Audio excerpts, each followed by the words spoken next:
The players was very serious in the game. اللاعبين كانوا جديين برشا في التعامل معهم مع التعامل متاعهم مع المباراة. I was afraid about this game because we have the experience before 4 days against Big Garden. ما كنتش معناه متخوف من المباراة خاطر عنا من الخبرة ما يكفي باش نتعاملوا مع المباراة هذيا. But today my team played very well. وفريقي لعب اليوم بالطريقة اللي لازم يلعب ولعب مليح. We scored 4 goals. We scored 4 goals. سجلنا 4 أهداف. But we have many problems with injuries after this game. لكن ممكن النقطة السوداء هي الإصابات بعد المباراة هذه. I will tell you now because you don't need to ask me every time about the same thing. ممكن نفضل أني نقولها لكم من تو باش ما تعودوش تسألوني نفس الأسئلة. Blayley feel something by warm up muscle.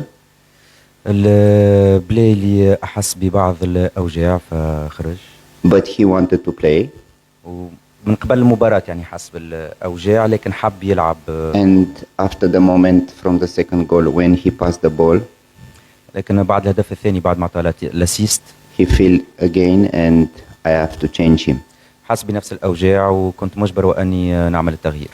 Bushniba have contact something like that in the field. كونتراكتور بالنسبة لبوشنيبة ولا حاجة. He receive a kick in the face. Contact. في الالتحام مع المنافس دونك تضرب في وجهه. And he felt dizzy.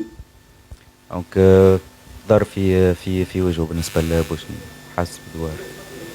He tried to come in the second half but he felt bad. حاول يرجع في الشوط الثاني لكن ما نجمش.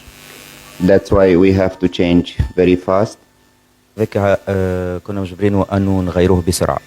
And I think also the players who come inside they do a great job.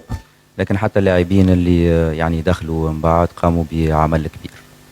I am very happy about the results. فرحان برشا بالنتيجة متاع المباراة. I'm very happy and I didn't expect this kind of fans. فرحان برشا زادة لأني ما كنتش ننتظر نوعية الجماهير هذية زادة. It was amazing.